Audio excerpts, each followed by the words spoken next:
Good morning, everyone. Good morning. Please take your seats. We're going to begin. Good morning, everyone.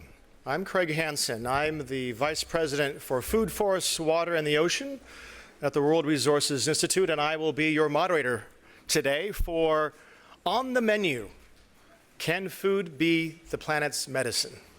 Now, I actually think this is one of the most important issues of our time. Right? So you came to the right spot. There's a lot of stuff going on in DC today and right now. You all came to the show in DC at the moment. So thank you for coming. And for those of you joining from afar. And the reason I say this might be the most important issue on the planet right now is, think about it. The SDGs say that by 2030 we have to achieve a sustainable planet. Paris Agreement says that by 2050 we have to make sure we stay below 1.5 degree change, right? In a sense, we as humanity face a challenge of sustainability. How do we get on the track towards sustainable development? And in my view, there are two big areas that kind of capture most of it. One is the human quest for fuel or energy. Right? Think about all the impacts we know about energy and think about how important energy is for human development, right? Secondly, and this I think is underappreciated, and that's why I'm glad you're here today, is the human quest for food. Right? Think about it. Food is responsible for about a quarter of all greenhouse gas emissions on the planet, consumes 70% of the world's fresh water, uses half of the planet's vegetated landmass, right? So we don't get the human quest for energy or fuel and the human quest for food right, we're never going to get to a sustainable planet. In my view, it's really food, fuel, and the rest is footnotes. So thank you for coming today. This is the session to be at. We have a great lineup of speakers. I don't know how we got them all today together. This is fantastic, right? We've got thought leaders, executives, scientists, entrepreneurs, policymakers. You're going to hear from a great suite of speakers here that you're going to wish basically this never ended. So, but we'll keep this on to an hour and a half. All their impressive biographies are on your chair. You can also check online, more detail there. This event is being live streamed, so be careful what you say or do. It will live forever on the internet. It's live streamed at live.worldbank.org in English, Spanish, and French. Also, you feel free to post comments and snapshots using the hashtag #FutureOfFood. And now, without further ado, it's my great honor and pleasure to welcome to the podium, deliver some opening remarks here at the World Bank, Kristalina Georgieva, the Chief Executive Officer of the World Bank, who also served over the past 3 months as interim president of the World Bank Group. Welcome.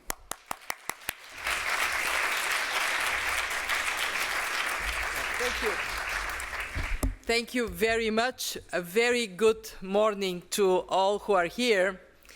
I want to start in reflection to what we just heard with the following.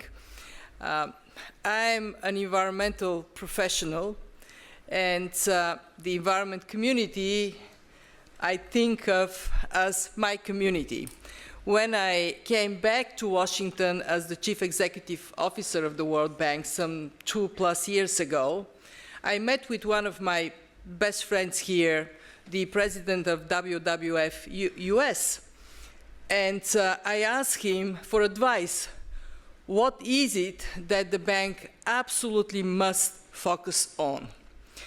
And he thought for a couple of seconds and came up with one word: food. He didn't say what I expected him to say, biodiversity is in trouble. It is. He didn't say we need to concentrate more on our forests or on climate. He said food. And that is something I want to bring to you. Why is this so critically important? Well, for us as a development organization, it is absolutely paramount because transforming the food systems is paramount for our goal to end poverty. It is actually in the heart of the bank's mission. We ought to be much more determined to change the way we produce, we manage, we consume food. So we can feed everybody. We can have raising incomes of especially smallholder farmers. We can improve health and nutrition outcomes, and we can protect and restore our beautiful planet. And by the way, there ain't another one for us. I was also very disturbed when our director for agriculture, sitting right here, told me that half of the population of our planet is malnourished, either has too little food or eats too much of the wrong type of food.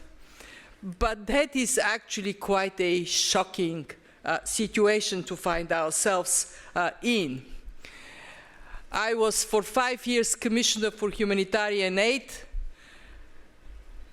visiting programs to help malnourished children.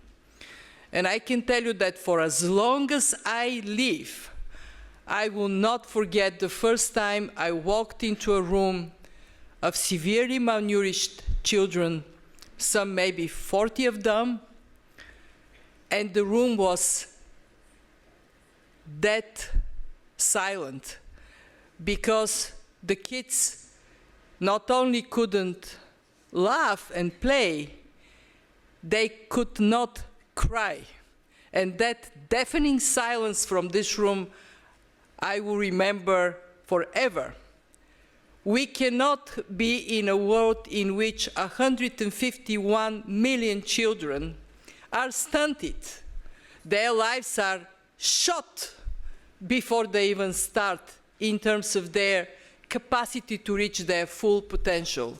So it is critical that we concentrate on food and then realize that there is so much we can do about it.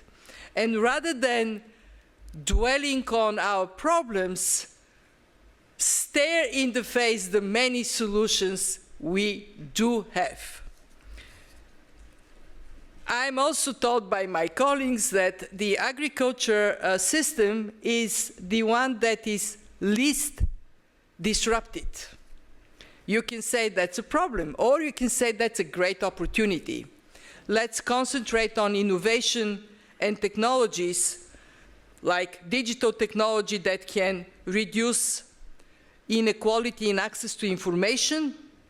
It can help farmers to reach markets, target where their goods should go, have more precision in agriculture, and use every drop of water where it matters the most. And I see our Director for Water going like this, nodding. Yes, we can do that. We have a fabulous history of the bank in CGIAR, and we can make that incredible research capacity work for food, for the agricultural system. We can, of course, concentrate our policy attention much more on agriculture. So here is the story. $570 billion in agricultural subsidies. Part of it, about probably a third, goes for the right things. But a big chunk goes for the wrong stuff.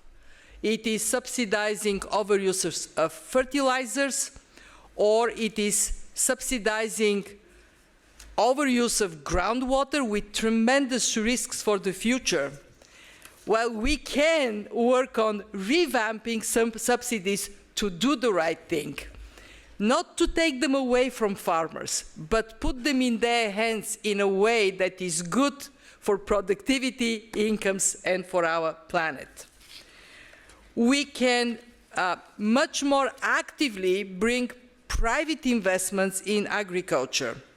So here is the good news.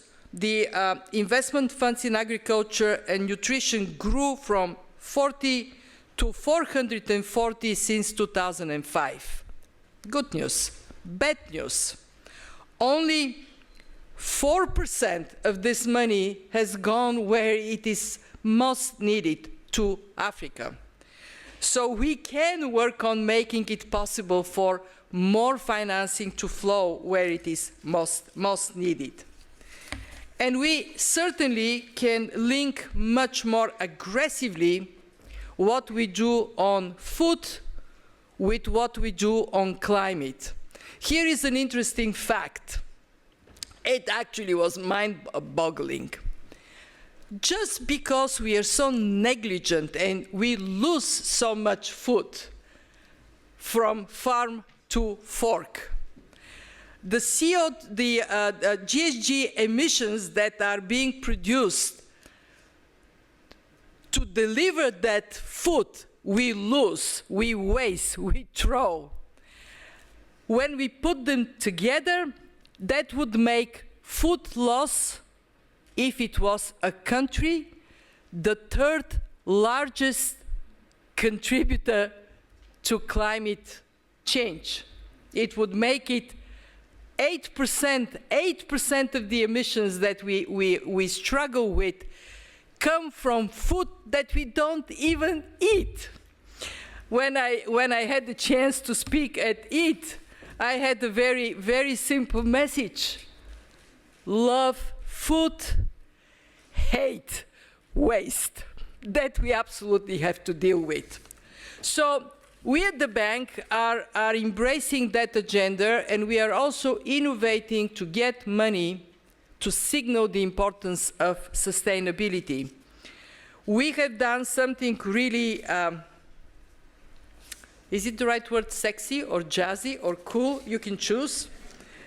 But it is quite remarkable. We got a sustainable development bond to highlight the challenge of reducing food loss and waste.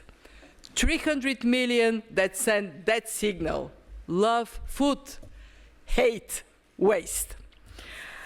So I am grateful to my colleagues who have been relentlessly making that agenda much more visible, and particularly grateful to them for bringing the real star to speak to us today, my very, very dear friend, Gunhild Stordalen. She is the founder of EAT. They just released a groundbreaking study that is changing how we talk about food. So, ladies and gentlemen, I was the warm-up for the real start to now come and speak. Thank you.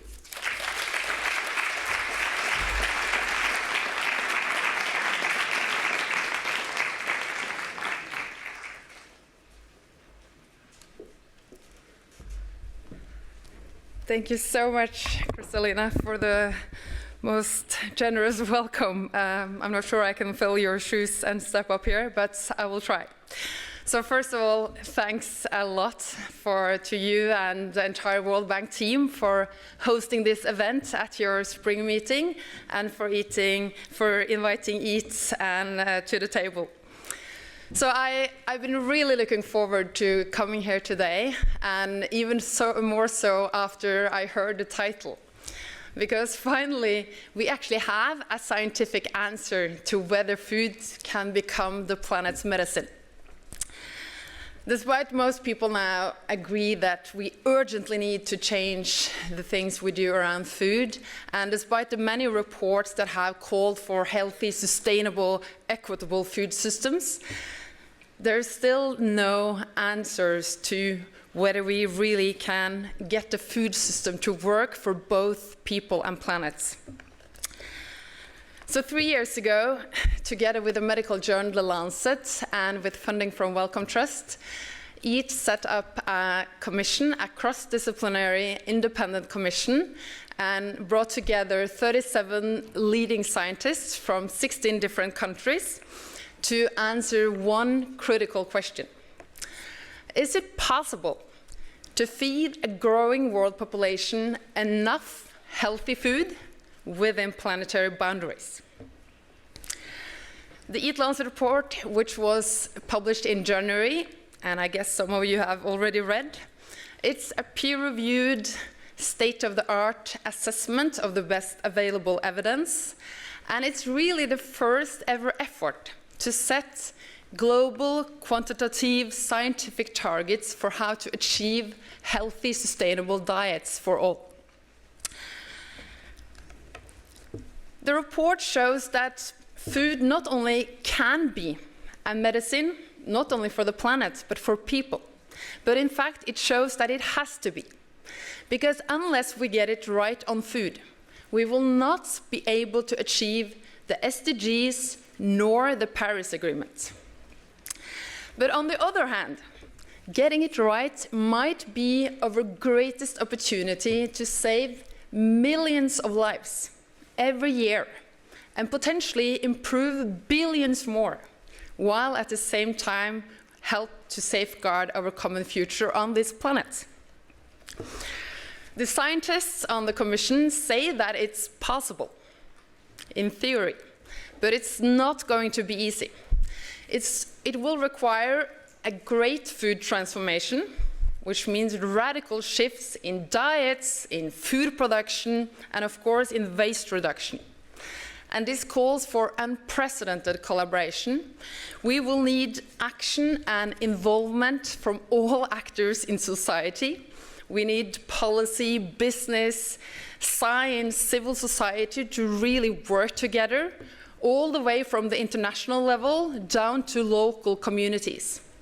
Because the report also clearly says that there is no one cure fits all here. Means and measures need to be translated and adapted to local context and obviously local cultures. So over the past months after the report was published, we have been pretty busy. We have, together with the commissioners and our partners, soon presented and discussed the findings of the report at 40 destinations around the world. And I must say that the engagement has been overwhelming. And the feedback we have gotten has been incredibly valuable. Especially the feedback and inputs on those dimensions that are not yet covered or not covered in this report. For example, how the food systems transformation must happen to create jobs, create economic opportunities, and lift people out of poverty. Obviously, this transformation should and it must include and benefit the most vulnerable, both rural and urban poor, and women in particular. Obviously, policy reforms and regulatory interventions will be key, but so will financial instruments and services. And that's why I'm so excited to be here with you and your leadership, extensive experience and insight in this field, and also as the leading financier of food systems in the world. So I really look forward to the discussion and some of the questions Kristalina already brought up.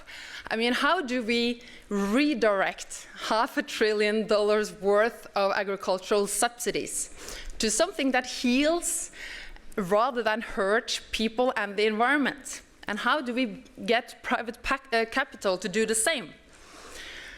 And how do we make sure that policies and interventions across sectors such as health, environment, agriculture really works towards the same overarching outcomes?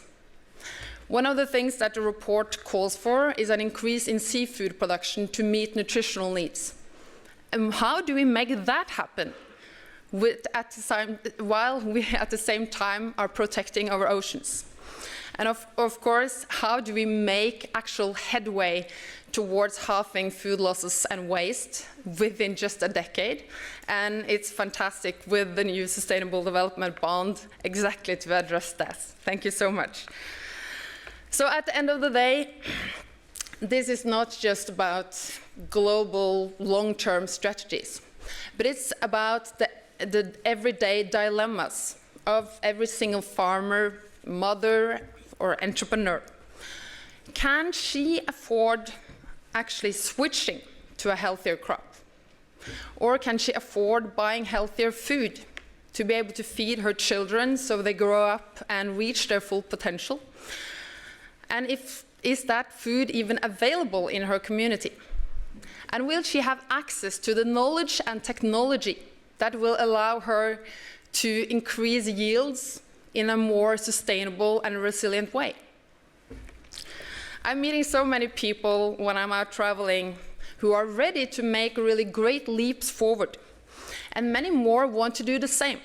So the big question is, how do we create the enabling environment? And how do we create partnerships and collaborations that allow us to achieve system change? The EAT-Lancet is obviously just a starting point for building consensus and generating global commitments for action. But I would say that we have the overall recipe for how food can become our planet's medicine. And the commissioners also states clearly, we know more than enough to act. So this is really the big question. Are we ready to do what it takes before it's too late? I'm an optimist. I'm probably born a hardcore optimist, but I really do believe that we will. Because once we take a holistic approach to food, once we take the holistic approach, there are so many co-benefits, there are so many synergies, and the opportunities it offers to governments, to business, to investors, to farmers, and not at least to all of us as consumers and co-citizens of this world, by far outweigh any downsides. And I also believe we will make it happen because nothing brings people together just like food. Not only around the table, but really together to collaborate on solving some of our greatest challenges and ultimately create a healthier, more sustainable, more prosperous and socially equitable future for humanity. So again, I'm really looking forward to the discussion here today. But first, to give you the highlights of the report, the planetary medicine man himself, co-founder of EAT and co-chair of the EAT-Lancet Commission, Professor Johan Rockström. Please give him a big hand.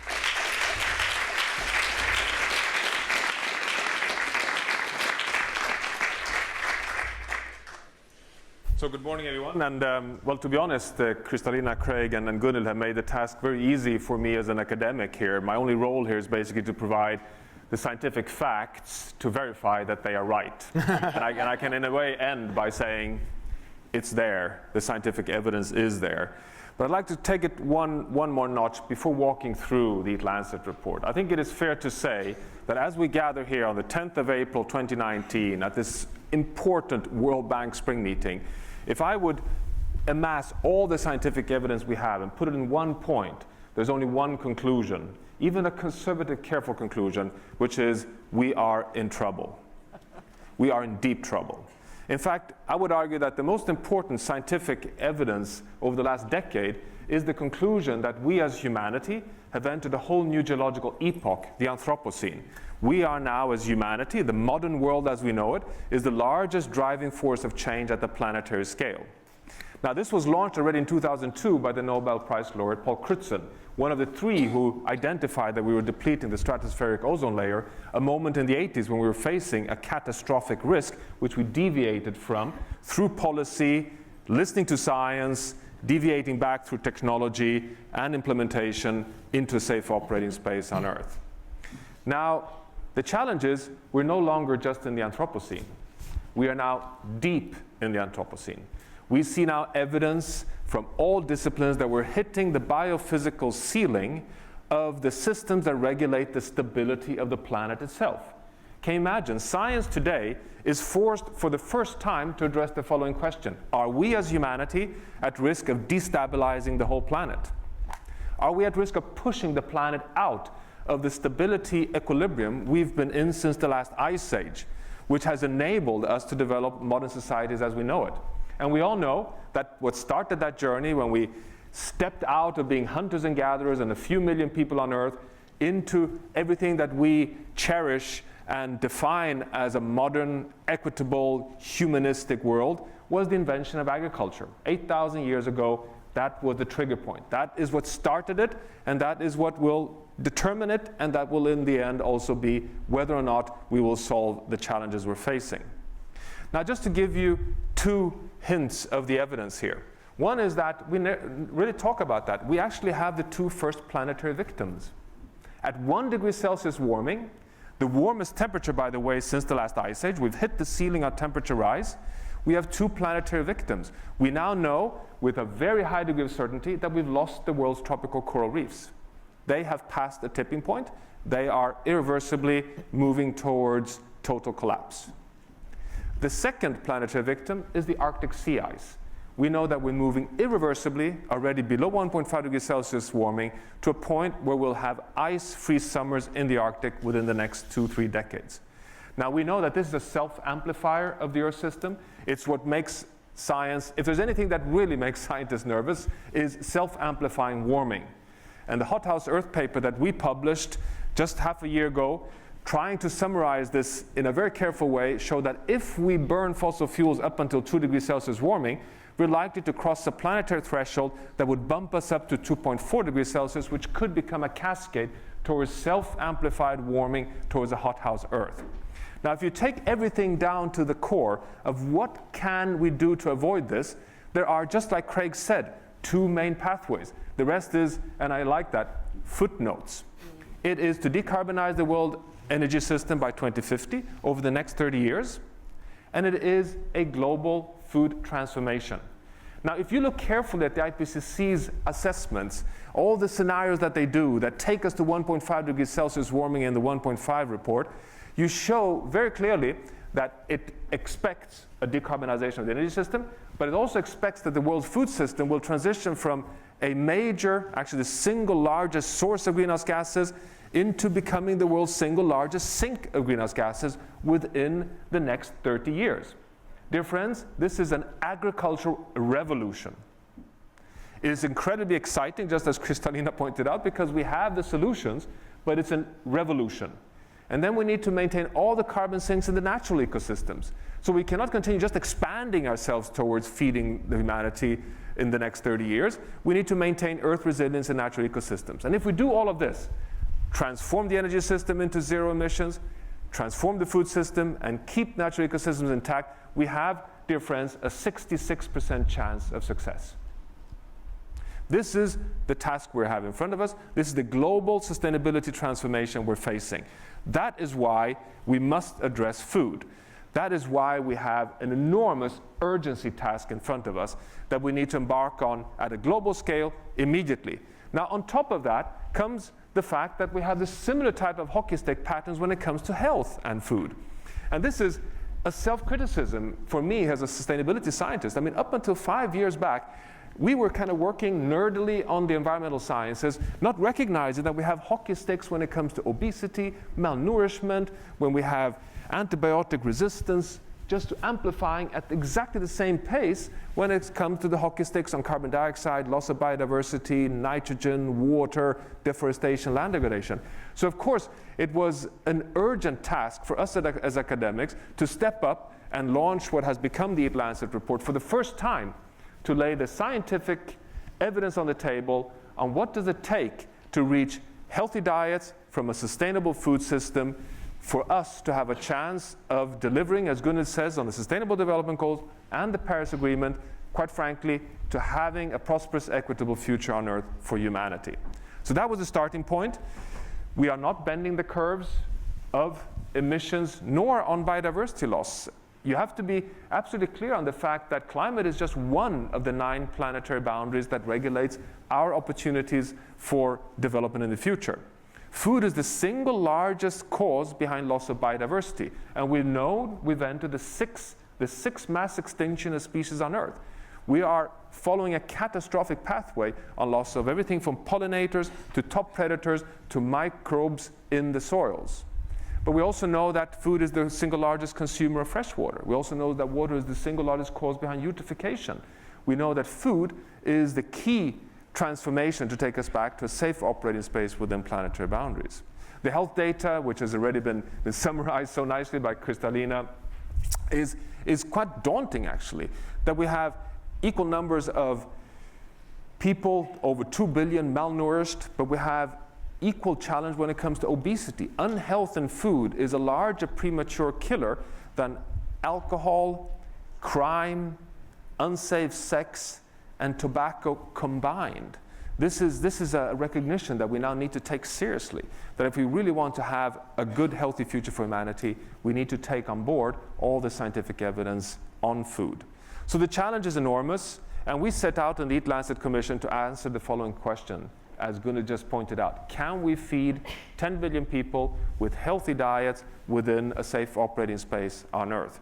What would it require? What are the scientific targets, the quantitative science-based guidance that we can provide for all stakeholders in the world to be able to accomplish this transition? The EAT-Lancet Commission worked across all scientific methodologies that we know so well, from assessments, from synthesis, modeling work, mapping out the published research across all disciplines, from agricultural science, sustainability science, and health. We took on the challenge of defining scientific targets first for health. These numbers you may have seen. I won't go through them here in detail. I just want to emphasize the fact that there is, of course, an advancement continuously in science here, but we are very confident about the ranges that we have concluded, which is a mixture of food groups that lands into, not surprisingly, a flexitarian dietary composition if we really want to have a science-based health profile for all humanity in the world. We call this the planetary health diet. It is a diet that requires reduction in processed red meat consumption, but on the other hand, it still leaves 5 servings per week from red meat, including ruminants and pork, but also poultry and fish. And fish is an increase which is very significant from the health evidence. It is a diet that includes more nuts and seed, more fruit and vegetables, less starchy cereals, and more whole grains. So it's no surprise. This is the reference diets we're seeing more and more from the most health science, from, for example, Mediterranean traditional diets in the world. It looks roughly like this, with half of the plate coming from, let's say, the plant-based protein sources, and the other half from the various food groups that we know so well in healthy dietary compositions.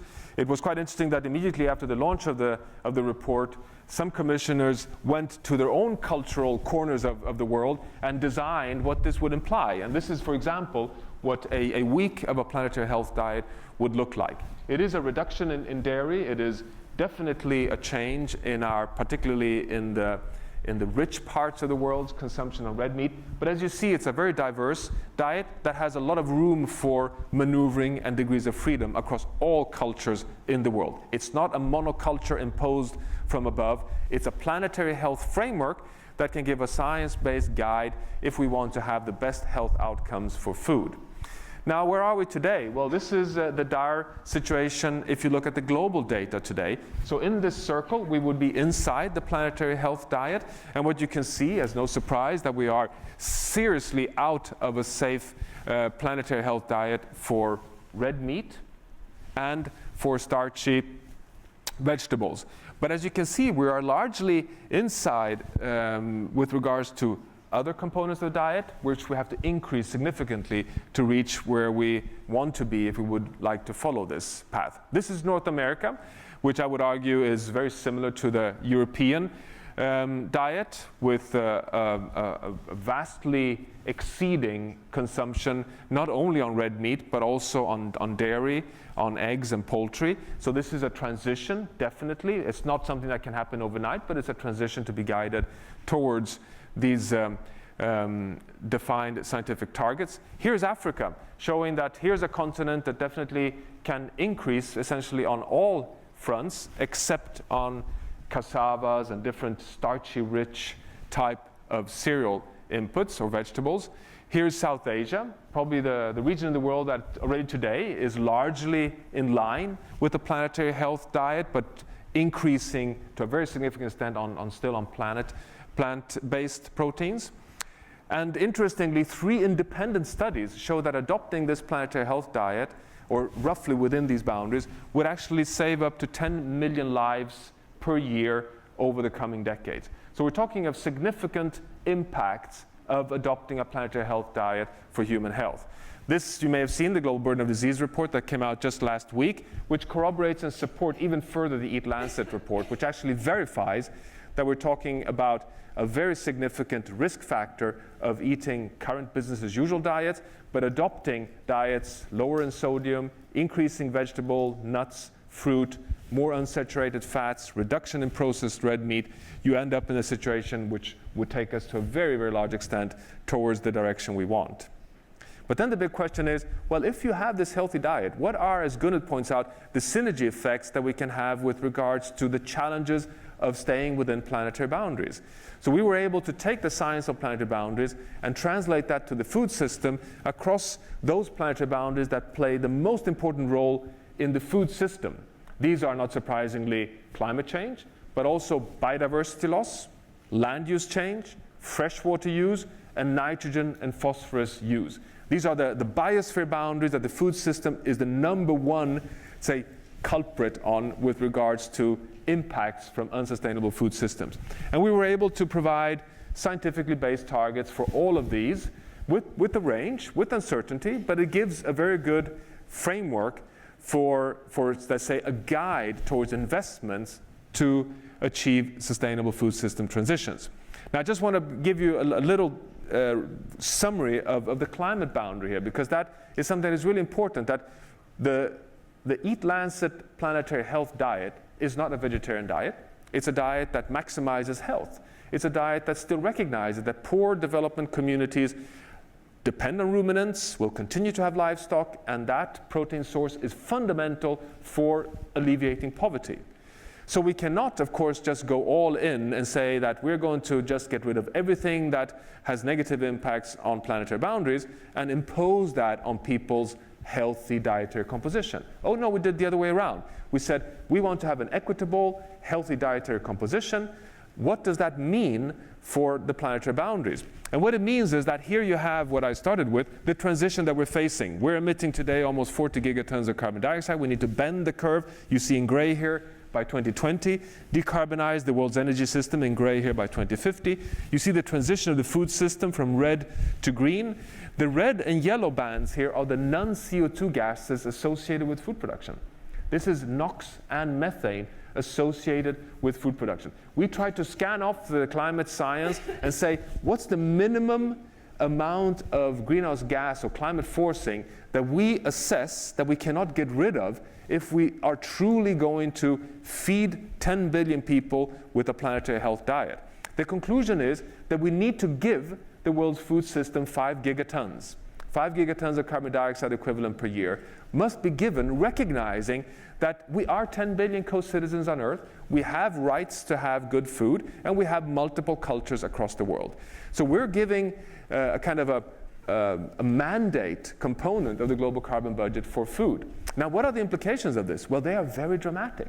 Because if we recognize that food will never escape from the fact that it is associated with a small, but though significant emission of greenhouse gases to be able to feed humanity, then that of course means that the other sectors, like energy sector, has to decarbonize even faster. It means that coal needs to finish, so to say, an even faster pathway, because we conclude in the EAT-Lancet Commission that we cannot escape from certain emissions from food. And we go through different production opportunities to now explore the future. We're looking very seriously on productivity and sustainable intensification. The World Bank is a leader here with your support to the CGIAR. So we try to map out how far we can go in closing yield gaps in production system 1 up to 75%, but then we also said we have a really ambitious level of reaching 90% of closure.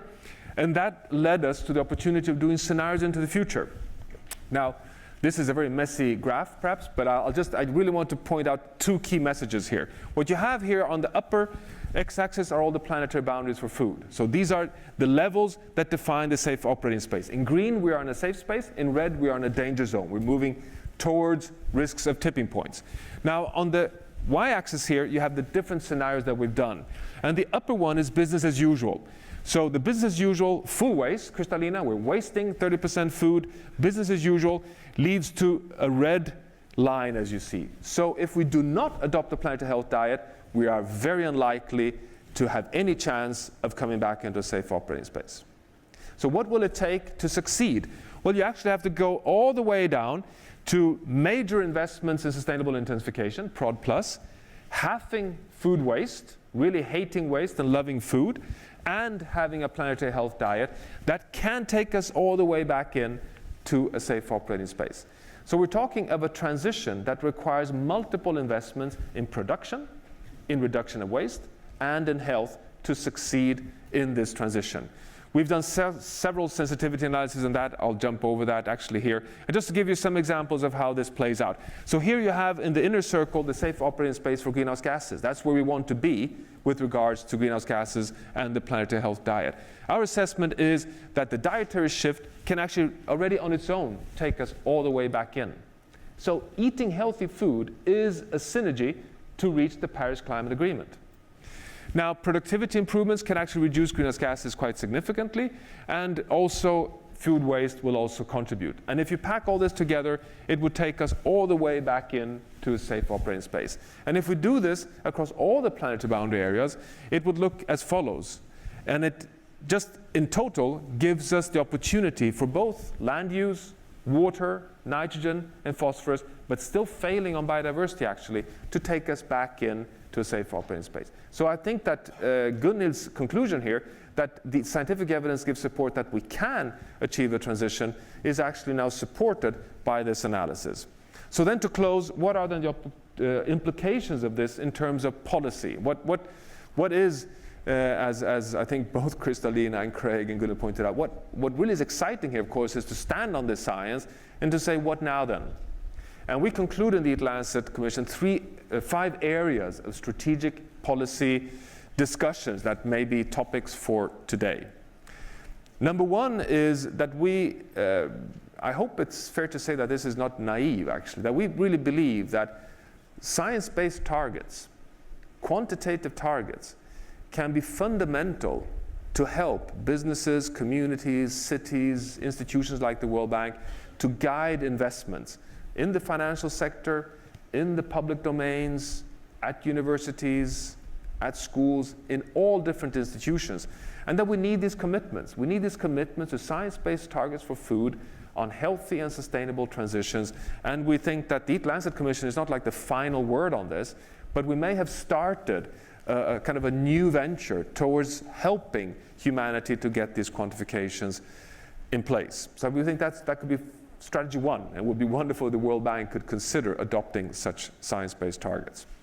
The second is that we need a major investment in sustainable intensification on production systems from small scale to large scale, combining high-tech systems from AI to different forms of precision agriculture, all the way to water harvesting and soil management systems among small-scale African rain-fed farmers. To get away from this dichotomy between ecology and conventional farming, to say now, dear friends, it's time to go sustainable, 100% all in within a safe operating space. And that again comes back very squarely to the World Bank and the CJR, of course. Then we also think that this has some guidance for 2050. These are just an illustration of what it means investment-wise in all the different dietary components for 2050. So what you have here in orange is the business as usual, and in green, what a planetary health diet would imply. The number one is that it would imply essentially no increases in production of cereals in the world. These are global numbers.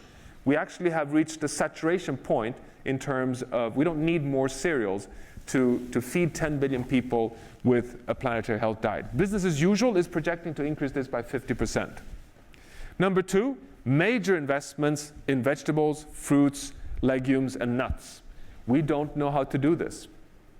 That's the next study. How would you increase nuts, legumes, fish, and fruit and vegetables at this massive scale in a sustainable way on a globalized food market? Red meat production must decrease globally in a very significant way. How to do that in a serious, responsible way that matches different social and economic realities across the world. And that is basically to guide the production system. Strategy 3 is on sustainable intensification, where we think that technologies should and can play a really critical role. It comes back to the CGIAR role and opportunity. Strategy 4 is on governance. What kind of governance principles do we now need to adopt if we really want to amplify and accelerate a food transformation? I believe that one way is to think of the Sustainable Development Goals not as this smorgasbord of 17 goals where we handpick our favorites, but rather to think of them as the wedding cake that we have sometimes presented, recognizing that Goals 6, 13, 14, 15 on water, oceans, land, and climate are non-negotiable. These are the fundamental planetary boundaries that need scientific targets within which we can be very innovative on the food transition. And that this is a kind of a governance strategy that would be really important to instill in the climate summit this year, at the high-level political forum, in the whole investment schemes and dialogues with national governments. How can we now get this mind shift of governance in place? And then finally, coming back to Kristalina about food waste. It might seem like a targeted issue, but it's really a big one, because we are on average throwing away 30% of the food along the whole value chain. Quite frankly, today, on a plate of food, we eat oil because there's so much energy behind all the food we eat. If you look at it from the farmer's field all the way to the fork. Now, we need to take this much more respectfully. We need to have policies that internalize this cost of all these externalities to be able to create incentives to really cherish the most valuable capital we have, namely natural capital in form of food. So overall, this leads to a conclusion which actually Gunhild already has pointed out, that our conclusion, which is quite dramatic actually in EAT-Lancet, is that we will fail on the Sustainable Development Goals, we will fail on the Paris Agreement unless we have a food transition towards healthy and sustainable food in the world. This is not on the agenda in the climate negotiations. This has to be on the agenda on the climate negotiations, because otherwise we don't stand a chance to really come to 1.5 degrees Celsius. We need a multi-sector, multi-level action to include all forms of actions on innovation, investments, and opportunities on healthy, sustainable diets. I think Gunhild is kind of the prime voice of this in the world to show that this is not a kind of a sacrifice journey. This is a journey of modernity, of attraction, of positive messaging, and how can we succeed with that so it doesn't become another environmental bumper along the way of this transition. We have the evidence that we will be saving lives in a big scale, probably the world's largest single life-saving investment in the world, and that feeding 10 billion people with healthy diets within a safe planetary boundaries is very likely possible to do. That we now have the evidence in place that this is not a naive utopia, but actually something that we can pull up our sleeves and embark on together. So with that, I look forward to a very exciting discussion. Thank you very much.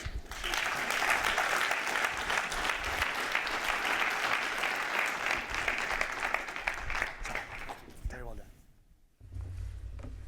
Thank you, Johan, for painting such a compelling picture. How many of you actually have read the EAT-Lancet Commission Report yet? Okay, great. We're looking at about 80% of the audience. Fantastic. I mean, if you didn't appreciate the scale of the challenge, right, and the severity of the consequences of the way we consume and produce food today, if you weren't aware of it up to now, hopefully now you are. And I think with all the work that's come out of EAT-Lancet, I think no more can anyone say that I didn't know there was a problem. No more can anyone say it doesn't matter to me, because it does, right? And no more can anyone say, I don't know what to do about it, right? I mean, this is a shift, a tectonic shift, I think, 2018, 2019, food is on the agenda like it's never been before. So this is really important. And to help us dive into this question of what can we do about it, I'm going to invite 4 esteemed panelists to come up and take your chairs. Just come up now and take your chairs. We're going to dive into a question I know that is bubbling in people's heads, which is essentially, so what can I, as a citizen, as a taxpayer, or a voting person, do to actually tackle this issue. And at WRI last December, we actually launched a report with the World Bank, United Nations Development Program, United Nations Environment Program called Creating a Sustainable Food Future that, interestingly enough, has almost kind of the same conclusions that come down here with the EAT-Lancet, right? Which tells you there's a convergence here on what needs to happen, right? We need to boost yields on existing ag lands, right? We need to use those yield increases to actually conserve the remaining natural forests of the planet and restore some of the degraded forests. We need to actually shift our consumption patterns, shifting diets and reducing food loss and waste. We need to basically invest in sustainable fisheries as part of the solution. And finally, we have to get to those hard-to-get-at greenhouse gas emissions that are still in the agricultural sector, methane from livestock and rice, nitrous oxides from fertilizers, and the CO2 coming from on-farm energy use, right? The agenda is there. We know what to do. And so what I'm going to do is talk with each of our panelists here to have them share with you kind of what they're doing to help drive forward some of the solutions and also give us some insights on that. So I'm going to walk over here and welcome everyone to the panel here. And first off, I'm going to kick off with Evan Lutz here. Evan is the CEO and founder of Hungry Harvest. How many of you have heard of Hungry Harvest? You're in a friendly crowd here. Excellent. Hungry Harvest, for those of you that don't know, they're a produce delivery service company that's on a mission to fight food waste and hunger. He's actually been recognized in Forbes 30 Under 30, Baltimore's 40 Under 40, and there'll be something 50 Under 50 when you get a little bit older, right? He's actually won Montgomery County's Emerging Business of the Year Award, and that's actually in pretty good company because I hear that Honest Tea, Sweet Green, and Comcast have won that. So you're in pretty good company there. So Evan, tell us, why did you invent Hungry Harvest in 2014? Yeah, thanks for the really kind words. I really appreciate it. And it's amazing to be in such esteemed company up here on the stage and be talking about these things. I mean, I can talk about food waste and food loss all day because it really gets me riled up. My goal in life, my ambition is around social entrepreneurship, around this idea that business can be used to create profit and impact at the same time, right? Using the same levers, the same strategies. And I've always been interested in healthy food and in eating healthy and eating sustainably. I went to school at the University of Maryland, and for a class my senior year, we actually had to start a business.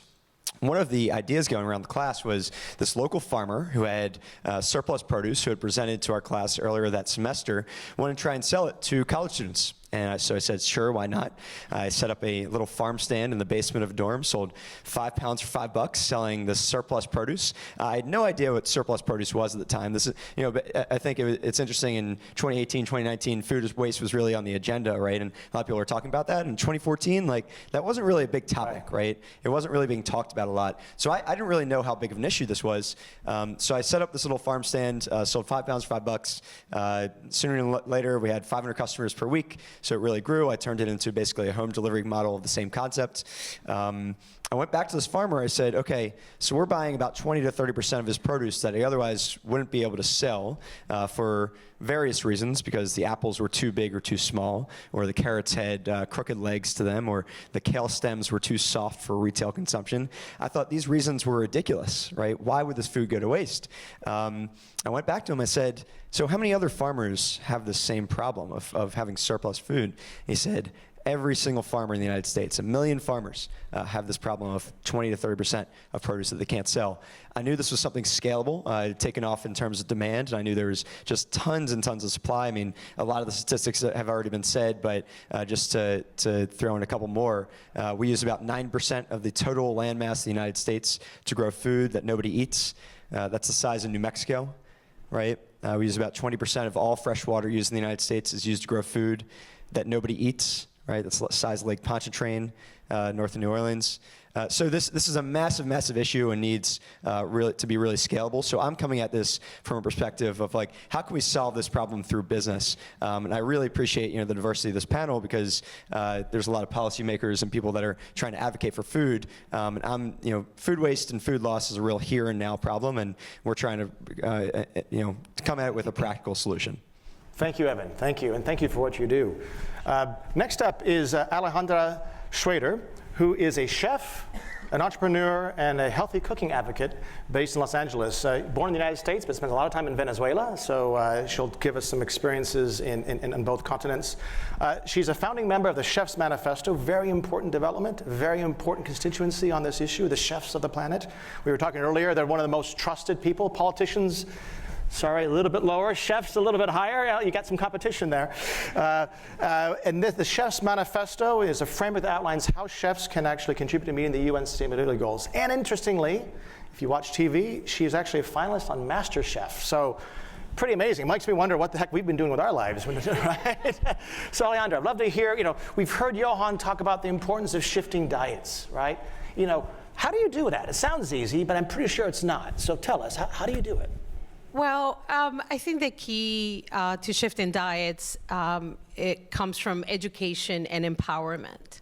On one end, we educate the consumer on the positive impact that that the planetary health diet, for instance, can do in their own personal health, not just physical but mental as well, and emotional, I believe, because food heals, And also the impact that their food choices can make in the environment, how they buy and cook their food has an effect on their planet and on their budget. And then empowering people to, by shifting to a planetary health diet, to incorporate new ingredients into their culinary palettes, to be daring and try new ingredients, to focus on the positive of that. So education and empowerment also includes encouraging people to reduce food waste at home. For those of us that now, like I particularly don't consume meat anymore, so I've shifted to a plant-based diet, 80% plant-based, some seafood. How do we utilize produce from root to leaf? How do we not throw away those carrot tops that we can make a delicious pesto or salsa verde? How do we not get rid of radish greens? How do we really utilize all of the ingredient, all of the produce? So on one end, we rip the benefits because there's so much antioxidant, there's so many nutrients, right, on those things that we're throwing away. But then also how it affects, in a good way, our pocket, how much money we're saving, and how we're helping then by trade our planet and hand a better planet to the next generations. So to me, it's a huge passion, food and sustainability. My background before being on MasterChef is in land development, land planning, and I always had a focus on sustainability. So I'm very fortunate that now I can use my platform and my new career as a chef to educate others on the importance of healthy eating and how to preserve our planet's natural resources. Thank you, Alejandra. Next up is Abir Lemsefer. Abir is the Director General of Morocco Foodex, a Moroccan governmental institution that supports the development of fruit and vegetables, processed agricultural products, and seafood product exports. She's also the Director General of the Initiative for the Adaptation of African Agriculture to Climate Change. So welcome. And I'd really love to hear, given your role in climate smart agriculture, what's the role of climate smart agriculture in actually advancing the agenda that Johan talked about? I mean, the World Bank in particular has played a very foundational role in getting climate smart agriculture on the agenda. Where does it fit in what Johan was talking about? Well, first of all, I would like to thank the World Bank for inviting me to participate in this very rich and interesting panel. I think that we have seen a lot of figures in the very good presentation that we have heard and seen this morning, and maybe if we a little bit zoom out of everything that have been said this morning, we can definitely conclude that there is no other planet than the one we are living in today. So we don't have any choice but finding solutions to address the matter of climate change through food and through agriculture. And also some of the figures that we have seen is some figures about the development of the world population, and we have seen that we will be at 2050 around 10 billion. Well, and there will be 3 billion people more. So the thing is that those 3 billions, most of them will be in the African continent. So Africa today is maybe the first continent to be faced with climate change, but also it is a continent where 80% of the population lives from agriculture. So agriculture for Africa is a matter of climate change, is a matter of development, it's a matter of a fight against hunger, but also fight against poverty.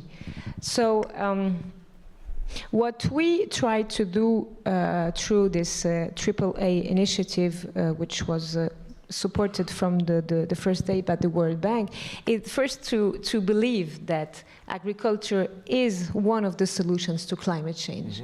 And what we have noticed before launching this initiative in the COP22, because the COP22 was hosted in Morocco, is that they're really, we had two communities, the climate change community and the agriculture community.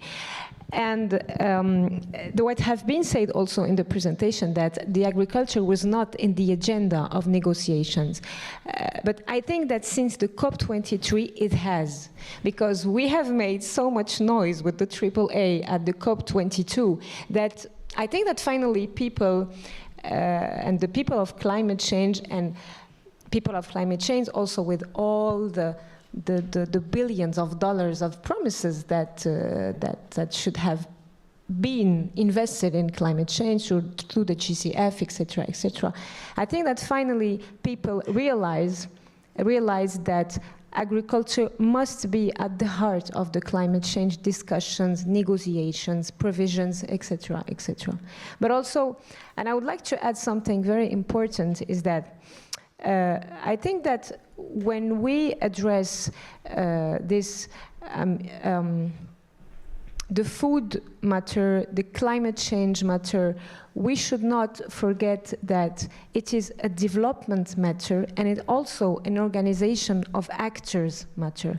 Because I think that when you implement a policy or a strategy, if you don't have the participation of the people that will carry on the strategy, it is impossible to succeed in this strategy. And how to make the farmers, big farmers, small farmers, and in the African continent we mostly talk about small farmers. If we don't make them aware about the fact that the future is to adapt agriculture to climate change, we will not achieve our goal.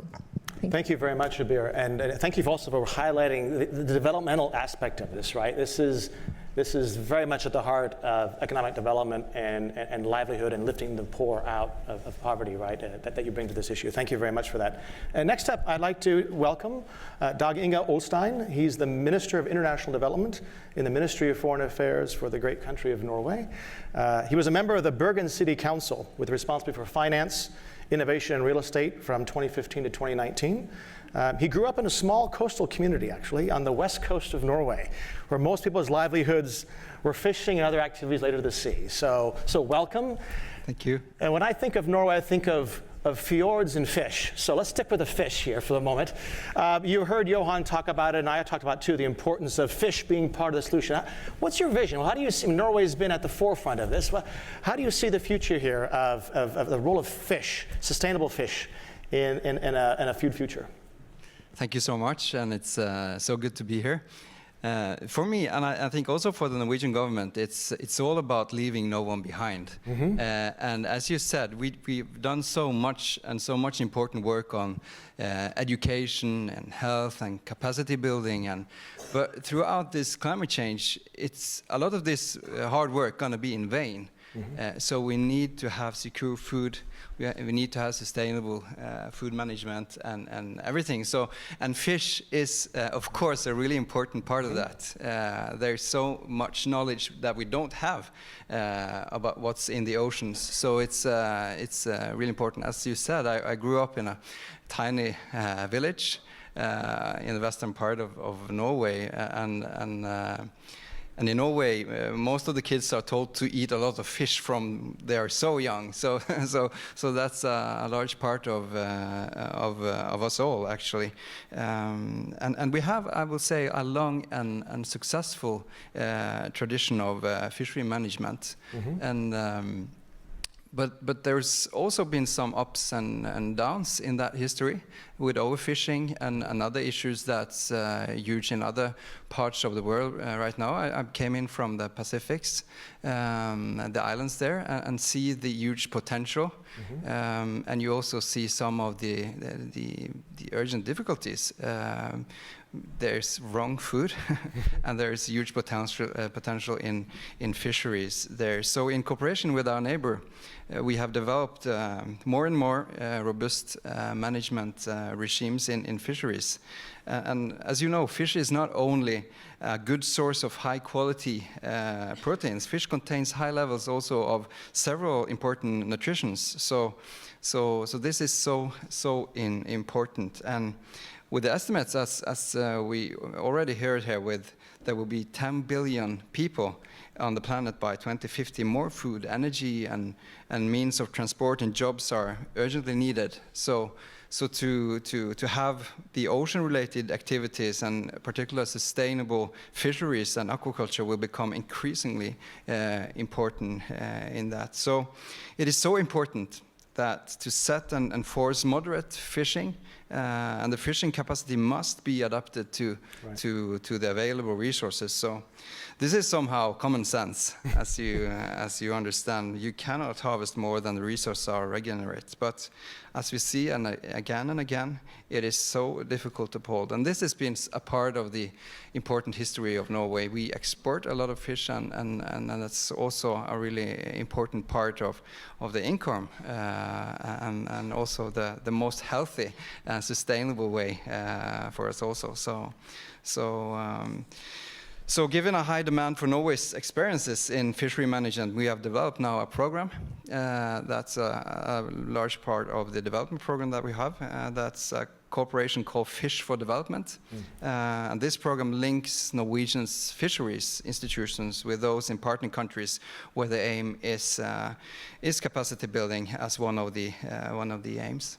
Excellent. Congratulations on that, and clearly something that fits with the vision that Johan was laying out earlier today. I want to turn to, we've heard a bit about fish now, but we also heard a lot about fruit and vegetables, right? All the analysis is showing that the world needs to be eating more fruits and vegetables. Our mothers told us, we still haven't done it, right? So now Johan's telling us, right? We got to do it. How do you, looking at you, Alejandra, how do we get people to eat more fruits and vegetables? And you too, Evan, you're in that business. How do we get people to eat the good stuff? Go ahead. Oh, I'll get him excited. I believe that there's so much power in, we have a little key phrase, we scream flavor, we scream taste, and we whisper health. So really empowering people and encouraging people to diversify their diets, to get them to know ingredients that they probably hadn't tried before, which would then collaborate to improve the biodiversity, right? Which will encourage them to get to the farmers market and shop for the local and seasonal produce so that we can cut the middleman. Then we're also then enhancing livelihood, and so it's just a beautiful chain. But again, basically, I like to I teach free cooking classes at community centers for underprivileged communities in Los Angeles and Las Vegas and other cities. And I love to expose them to ingredients that at the end of the day, they're dying to buy and bring home so that they can make themselves. Because a lot of times what happens is we get stuck in our known, whether it's cultural culinary traditions or the food staples that we always get. And next thing you know, when we're exposed to new flavors and new ingredients, we get people excited about incorporating new, and by new ingredients, I mean more plant-based ingredients. Right. I love scream, flavor, whisper, health, right? Yes. People, and we've done a lot of research too, behavioral science, and people like to go with things that are cool, right? Right. Not health, right? So leverage that. And as a chef, I'll close with this. As a chef, I feel like I have a very privileged position to educate people and to show them, right? To give them ideas, to share recipes on my platforms or on my cooking shows, right? So that people can feel then comfortable making them at home and then incorporating them into their own Excellent. Cooking practices. Evan, what's your answer to how to get people? Yeah, I mean, so I've built a business basically on the other side of consumer education, which is for consumers. When you're going to a grocery store, you really, if kids go to a grocery store, they think apples grow inside that grocery store, right, or grow on the shelves. And what my business is trying to do at the core of what we're doing is there's a big veil in front of the food system. There's a big curtain, and what we're trying to do is peel back that curtain. Where does this food come from? Telling people the stories of why this would go to waste. We have some amazing videos of our consumers opening our boxes, and maybe the father is teaching, when they're cooking the kale, because the kale stems were too soft, going back to this example, teaching their kids, can you believe this kale would go too soft? And the kid holds it up and it's as big as the whole body and said, oh my God, I can't believe it. It's so doing things like that to really educate consumers that why this food would go to waste, really showing them where it came from, actually makes the produce that they're eating a lot more desirable instead of just standardized going to the grocery store, buying what you usually do. If you understand the stories behind it, who's actually growing your food, how it's being grown, that's much more appealing to get people to eat their fruits and vegetables than just going to a grocery store aisle. Thank you, Evan. Abir, I'm curious, another F, farmers, right? How do we get farmers, and you talked a lot about in Africa and the smallholders, how do we get them onto this agenda? What's needed?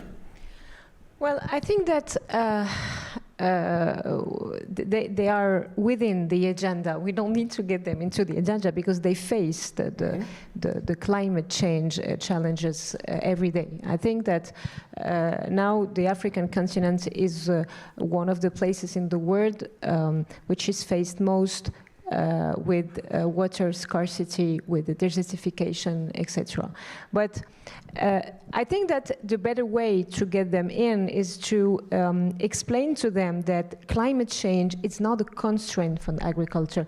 As we have to explain to the climate change people that agriculture is the solution, on the other hand, we have to explain to the farmers that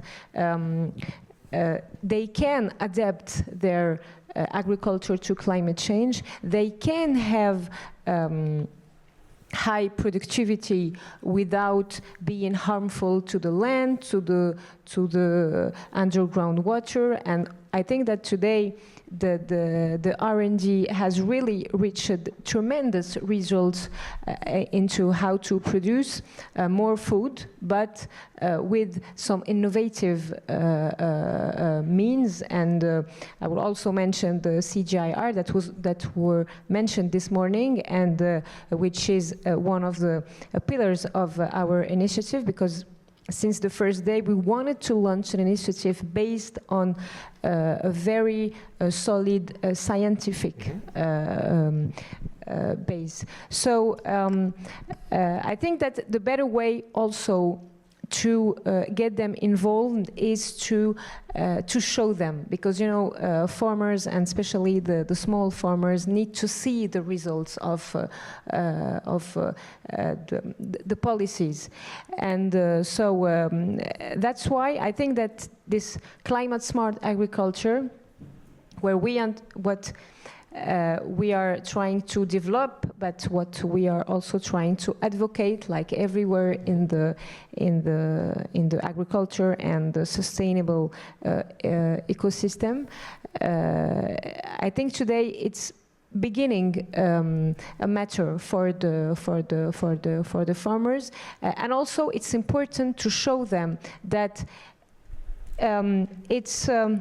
It's a combination of how to answer climate change, how to answer food security, and also how to raise income of the small farmer. Because if you see the figures, everything is linked.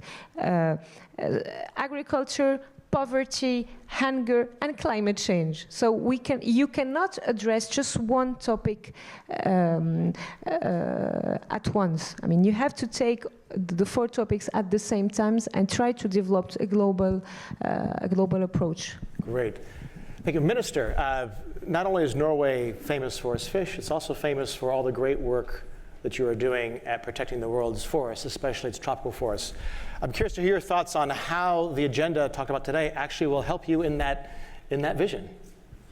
Yes, it's the holistic perspective, I think, also here, because everyone concerned with food distribution, public health, poverty, climate change, conflict prevention, security policies should be highly concerned about the present rate of tropical deforestation. And as also Georgieva started with, it's so essential that if we want to produce food to increasing population, we need to make sure that we do that without damaging the planet, and the need to ensure that food production does not happen at the expense of valuable tropical forests.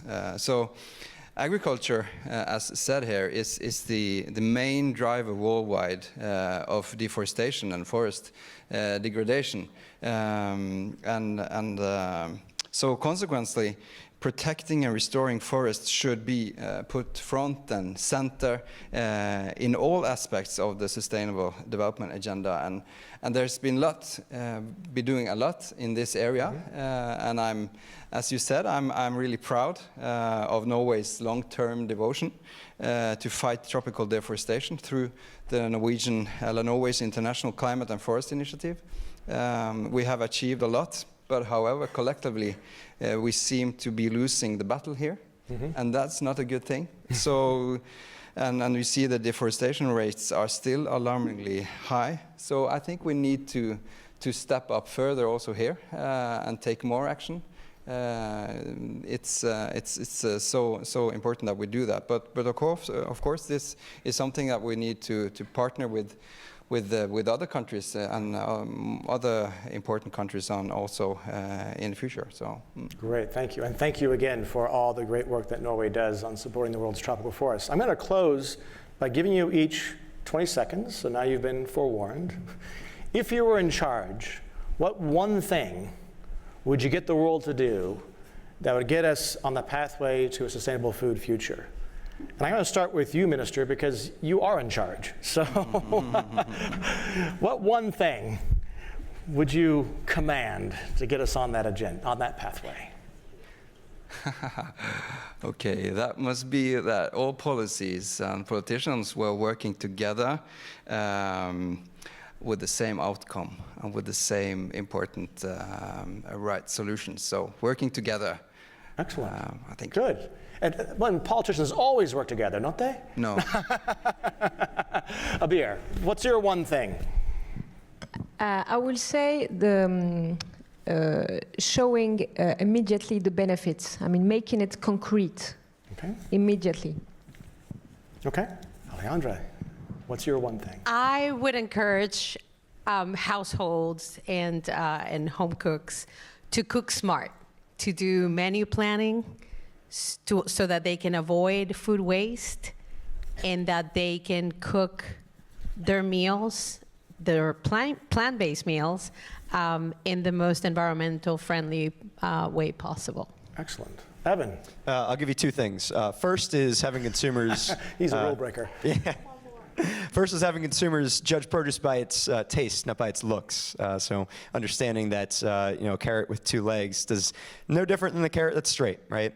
The second thing is this has nothing to do with Hungry Harvest, but I think it's a terrific idea and has a ton of public benefit. Is shipping container farms Shipping container farms are one of the best things that can ever happen to our food system. They're cheap, they're completely sustainable. If you put them in food deserts, they can feed entire city blocks year-round. You can grow anything, any time of the year. It can provide jobs, it can provide healthy eating. It provides so many public benefits in terms of reducing health costs in those neighborhoods, et cetera, et cetera. Again, nothing to do with Hungry Harvest, but shipping container farms, if you have a budget, invest in those. You heard it here first. Let's give it up for our panelists. Now, you all stay there. And I'm going to invite Johan to come up on the stage here. We're going to open up the conversation now. You heard a lot of us talk. Now it's time for you to talk. To the audience in the room and online, this is a chance to ask questions from everything you've heard in the past hour and 15 minutes. Here are the respondents. I'm going to open the floor. There are 2 mics in the middle of the room, and I'm taking emails from folks online as well. I ask you to make it a question and keep it under 20 seconds. Say who you are and ask your question. I'm going to take 3 at a time. Let's kind of get the dialogue going. What burning question is in the front of your mind right now that you'd love to hear these folks' take on? So please, don't be afraid. I see a couple people coming up. Please, go right ahead. Hi. My name is Laiz Miachon. I work with the World Bank in the Health, Nutrition, and Population practice. I work predominantly in Africa. My burning question is how the bank and other international institutions can support the first strategy of the Lancet Commission report, so shifting diets. We talked a little bit about the role of the bank and the investment in agriculture, but how can we support governments and overall the global community into the shift to healthier diets? Great, thank you. Next question in the back. Hi, I'm Elise Golan. I'm the Director for Sustainable Development at the U.S. Department of Agriculture. So one of my concerns is this focus on diets. And I agree with you. I mean, I like this focus on diets, but what I'm concerned about is that it takes away the attention on sustainable production practices. We know that you can produce almost anything unsustainably. In fact, I'll go so far as to say you can produce anything unsustainably.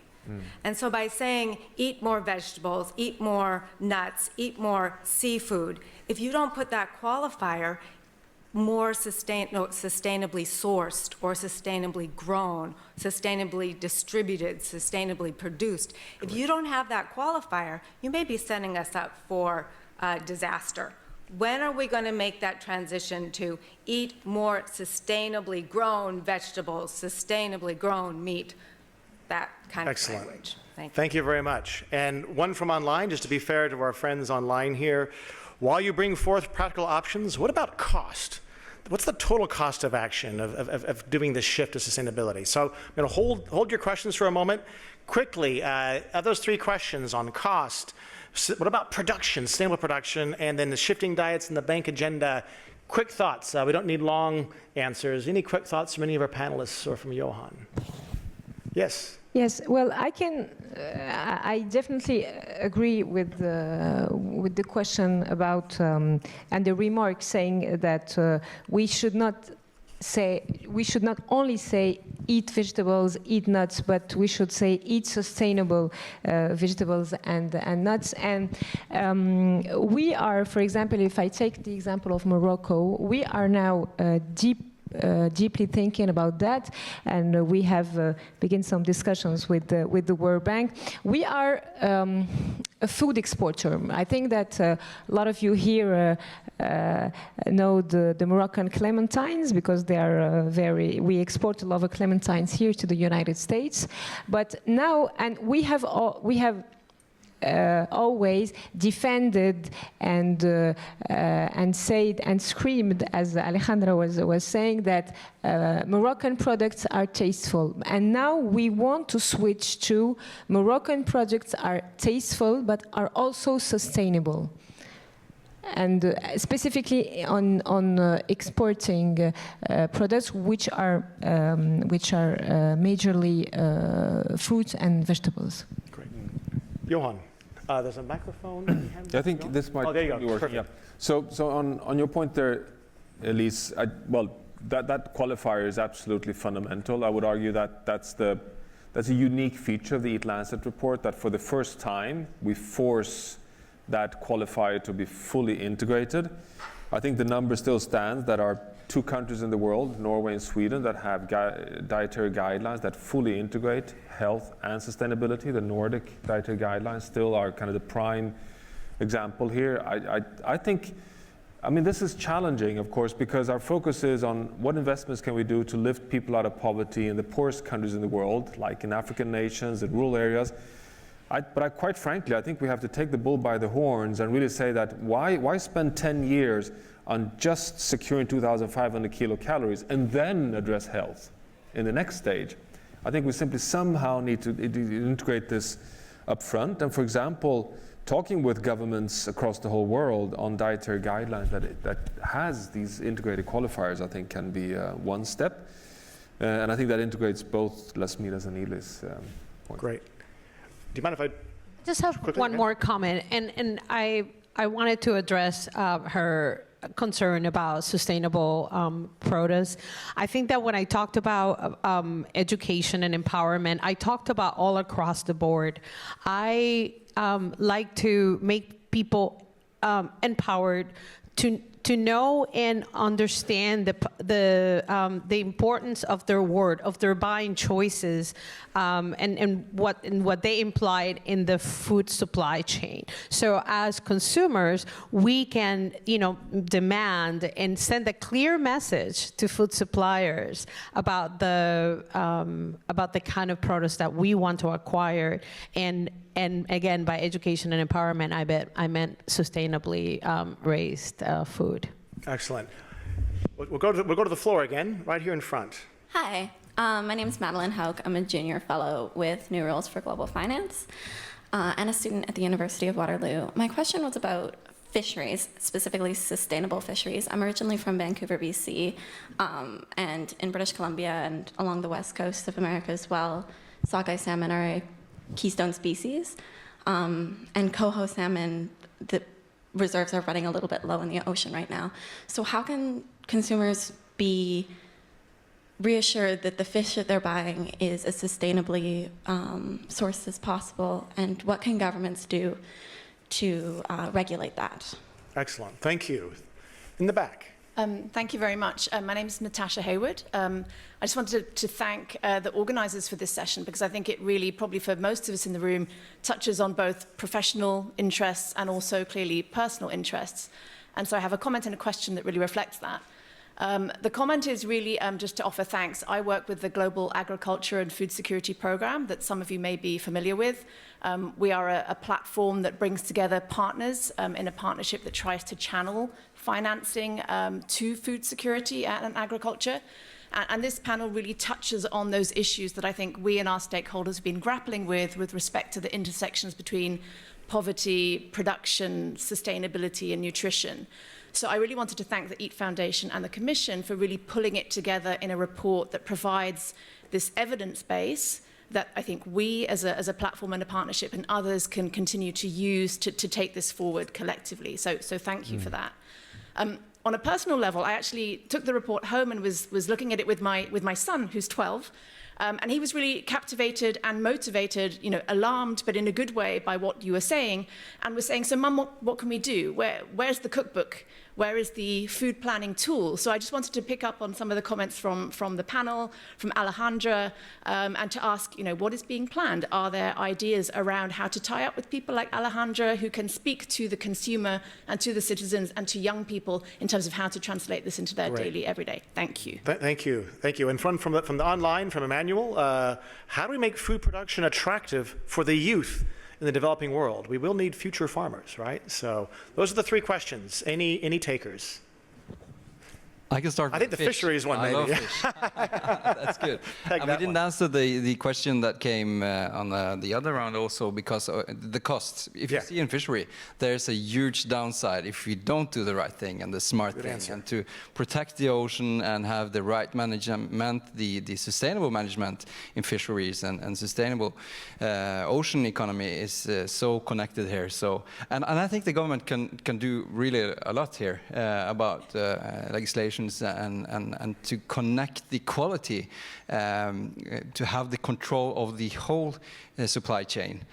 so that we know that it is sustainable fisheries from the beginning all the way to the fork, as we said earlier on. So I really think the government can do a lot here.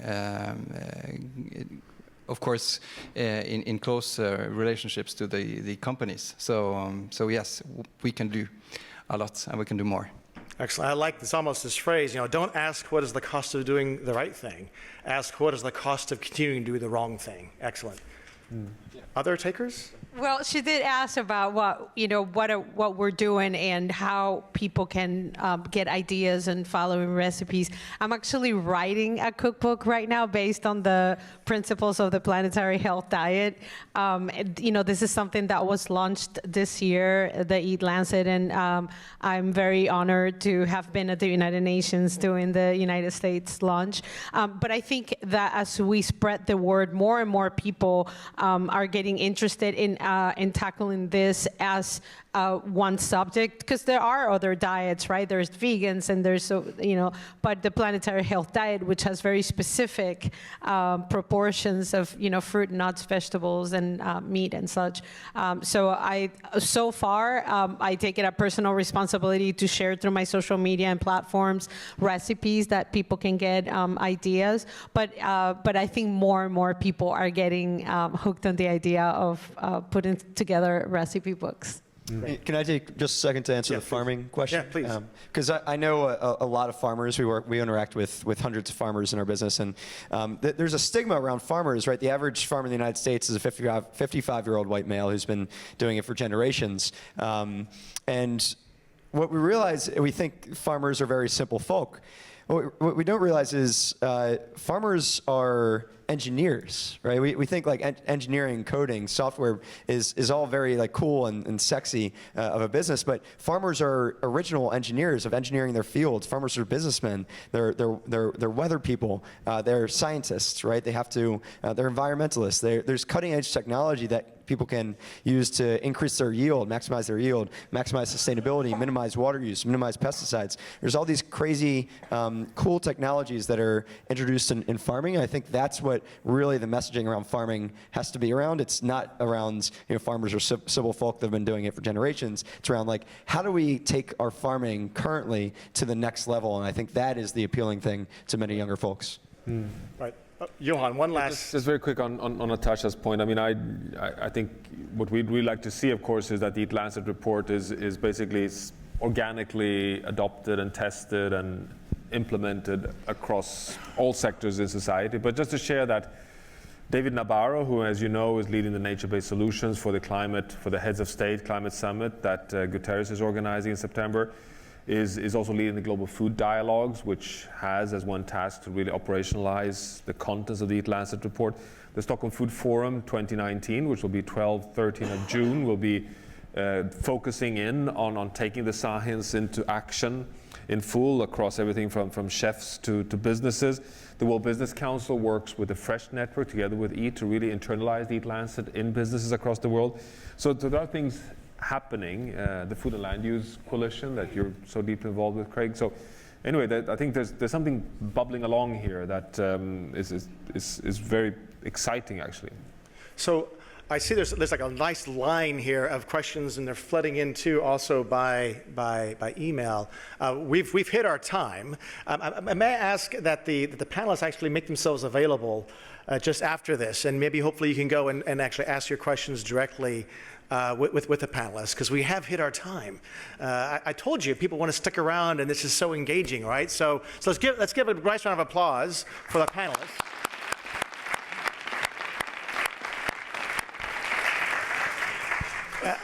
Hopefully you all felt this was quite an engaging discussion, and hopefully you feel I didn't oversell how important today's discussion is. If I could leave you with just 3 closing thoughts. Number 1 is the importance of this issue, right? Remember, food, fuel, and footnotes, right? Number 2, right? It's urgent, right? You saw the numbers, you saw the trend lines, and I'd argue the food system is about 30 years behind the energy system, as Jürgen likes to say, right? We've got a lot of catching up to do to hit the targets by 2030 and by 2050. And finally, this is everyone's problem. And therefore, everyone can be part of the solution as well. There's something that each and every one of us can do as consumers, in your workplace, and vis-a-vis your policymakers. So you now all have your task to do. Go onward, my friends, and do it. Thank you very much. Thank you for the World Bank for hosting this. There is food available just to my right. Thank you.